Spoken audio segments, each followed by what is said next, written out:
Hey guys, how's it going? Welcome back to the Dorky M40 channel. My name is Chad. Let's talk about Lipo batteries today. In our expensive RC hobbies, Lipo batteries are one of those things that you just have to get. Depending upon how much you want to spend for performance is up to you. Today we're going to talk about 3 different kind of batteries that I've been running in my NOPREPRC drag cars that have served me very well. We're going to do a comparison between 2 of the most popular batteries. And then we're also going to talk about just Lipo batteries in general, how to safely store them, how to safely charge them, and get the most performance out of it. I just wanted to give a quick shout out to everybody that's contributed to the channel in one way or another. You all know who you are. Thank you for the continued views and the support that we have got. The community here keeps growing and growing. It's fantastic, guys. It really means a lot. Like, subscribe if you want to see more content. We've got the brisket chassis coming up that's built and done.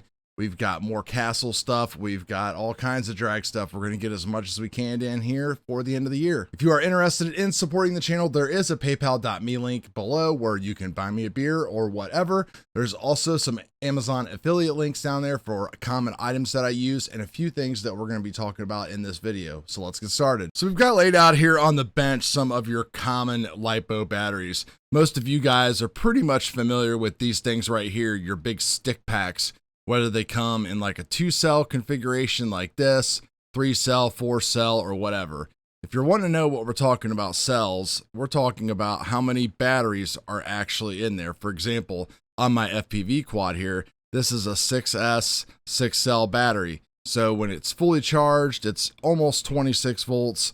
Each cell, of course, you run down typically to 3.5, 3.4 volts in this application. Of course, in our drag application, we don't go that low, but that just kind of gives you a little bit of what they look like. Now, if we look at these new drag batteries like this right here, you can see that they're kind of the same thing. The big thing is, though, is that these are only 2-cell. So what makes everything so different between these two and this right here? So everyone has been pushing their cars to the max, and one of the biggest things that holds you up when it comes to generating power, speed, whatever, is the actual battery itself and the chemistry inside there. Not so much the chemistry, but really the build of the battery. Somebody figured out that, hey, we can actually take smaller individual cells, wire them together in parallel, and spread that massive power load. In my castle logs, I'm looking at like up to 376 amps that I'm putting into these batteries, and that will give us great performance. It'll also protect the battery a lot more and not puff and have big problems, because instead of 2 big long cells like you have in this, now you either have a configuration of 4 or 6 divided by 2, so 2 for each cell wired in parallel. So the RevTech battery here actually is a 4-cell, well, they call it a 4S 2P battery. So 4 batteries in parallel twice to give you a 2S battery. And this is a pretty big one. It's got some really big cells in it. It's a 6400 milliamp battery, which is bigger than my 6P Maxamps battery. This is the one that's not on their website. You can order these up to huge sizes, and I've even seen, I think somebody's coming out with like a 9,000. I don't know how many cells and configuration it is going to have, but this is a 6-cell battery. So in theory, this battery should last longer, perform better than that 4 one does, just because you've got more cells evenly to displace the load. But is that true? Before we talk more about these guys, let's get back to the regular Lipo battery here and Lipos in general. Now, Lipos like to be happy. They like to be either fully charged at around 4.2 volts per cell, or they like to be in a storage charge of around 3.8, 3.7 volts per cell. They like to be ran within their means. If you hit them very hard, it's kind of hard to see, but they will start to puff. So this battery here it still runs and everything like that, but it is something that I don't keep in the house. It's going to be going into the trash after it's discharged and exploded. Battery storage and safety is one of the most important things that a lot of people overlook. I know a couple friends that have personally been touched by this. I know some big FPV racers that have been involved with lipo fires. Never underestimate what a lipo fire can do. And I'm sure I've really tried hard in this house, but I guess I guarantee that I have a rogue lipo somewhere laying around, which is a bad thing. All my lipos that I have stored in about 3 of these here, and I'll show you right here on the Amazon page. These are the Batsafes. Now, these things are going to basically be the best protection you can have if you're going to store your lipos inside your house. They're going to absorb some smoke, but they're still going to make your house a mess and everything else. But if you put them in something that most people use, which is just a regular lipo bag, go watch some videos about how much protection you actually get out of a lipo bag. You really don't want that. You also just don't want to leave them laying around nilly-nilly, however you say that. When you let the smoke out of a lipo battery, they've got a very distinct kind of like sweet smelling flavor. And I believe animals are attracted to this. And they also, we know, little mice and stuff like biting on wires. That's actually how one of my friend's fires started in his house. And it ended up burning down his garage and half of his house. So it's not a joke when people talk about how dangerous these things are. If you get one that starts to puff up like this, you should leave it outside. You should get rid of it, dispose of it properly. Check all of your local guidance and ordinance things for that.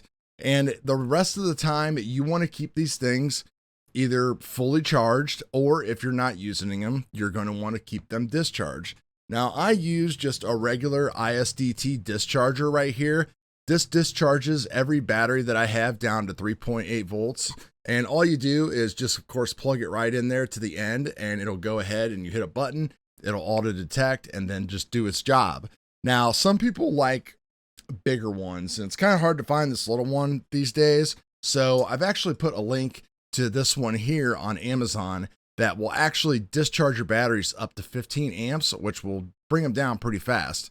This is one of those dischargers combined with a really fast charger you could actually use at a race if you really wanted to try to discharge and charge and discharge and charge and slam down in the voltage to get your internal resistance of your batteries down. So that way they will output more power and less amps because there's less resistance inside the cells. And when it comes to talking about cell health, I've actually contacted Maxamps. And Maxamps is pretty awesome. If you have any questions, they will let you know. Our situation with batteries and NOPREPRC is a little bit different than most people because typically you charge up a battery, you drain it all the way down, and then you either put it in storage charge or you charge it back all the way up and use it again. Us, we're basically doing one hit, knocking off 0.1 volts, and then charging the thing back up. Now, they have assured me that their batteries are tested to be ran like that over and over and over and over. And I could say that I've had these batteries, I mean, who knows how many passes they have on them now?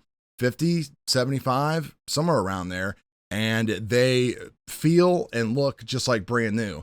They are fantastic. Now, the other thing that's great about Maxamps, you'll pay a lot more for them than you will some of the other batteries, is that they warranty their batteries. So if you get one that has one of these bad cells, and you'll know because I've got one in one of their actual big brick packs that looks like this, and they replaced it for me for free. You'll have it on the balance charger and it just won't balance.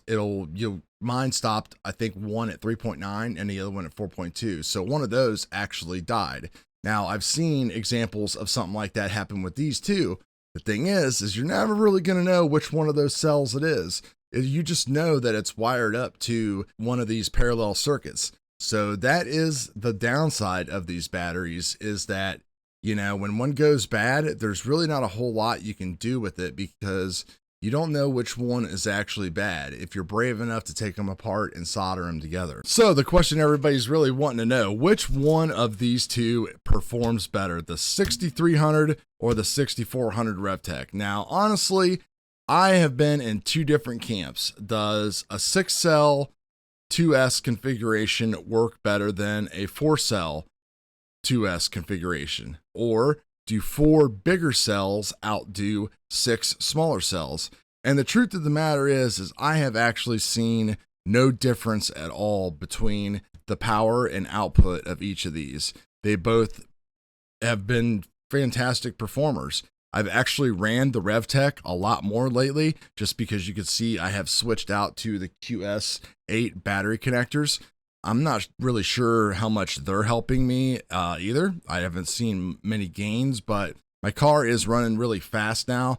So when it starts running really fast, the little fine tuning things you do to get your car that extra hundredth of a second or a couple hundredth of a second, they all just hopefully kind of add up.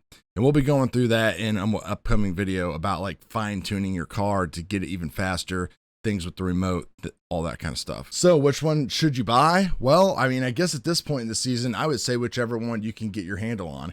If you have the extra money, call Maxamps. You won't see these on their website. Ask them for the biggest one in a 6P configuration that they sell. I believe this one ran about 175 for the 6300, and I think they're even more, of course, for like, I think they make a 74 or 75 in a 6P configuration, something like that. But be careful, because we're getting to the edge where these things are kind of difficult to fit into your chassis. Luckily, the breakout chassis was made specifically for these. But for my DR10, I actually had to cut away stuff to get this inside there, and then that made the tub chassis weak, and then it broke, and then I ended up going with the brisket chassis.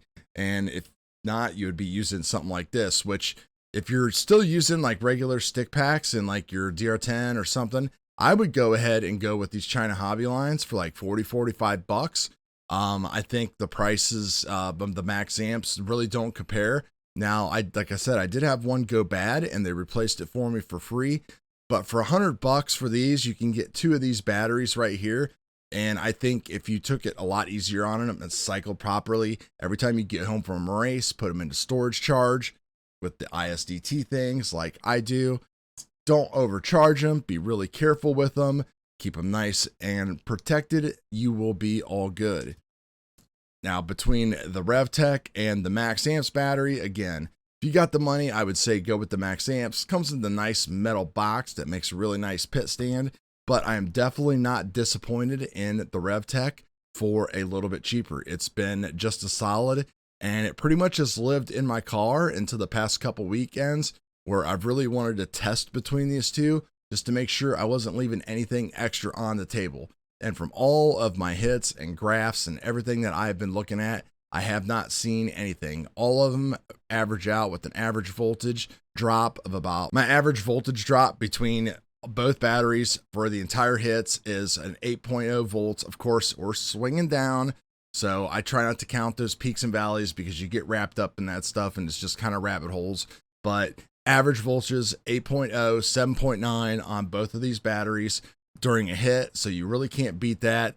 If one was dropping down lower than the other, say 7.6, 7.7 average, then we would have a problem. I would definitely couldn't recommend either one of them to you. But seeing that they're both just so consistent, I would say you could go ahead and be safe with either one of them. So that's going to do it, guys. I hope that helped you out a little bit. If you have any questions, please let me know. And definitely consider picking up something like that Batsafe. You know, the destruction of a home is really bad, you know, from what I've seen my friends go through. You definitely want to do what you can to protect yourselves and your family. And it's a simple $75 investment. You can get the biggest one they got, I think, for like 100 and some bucks, and you could just throw all of your batteries in it. Kind of makes you feel a little uneasy having that much battery within like one little case. It kind of feels like something that shouldn't be there, but again, it's your last line of defense. They also make small ones for charging too, so if you're charging in the house, it's kind of a nice thing. I do skip that. I don't charge in a small Batsafe, but again, it would probably be something that would be best if you leave your batteries unattended while charging. Got any questions? Let me know. Thanks a lot, guys, and peace.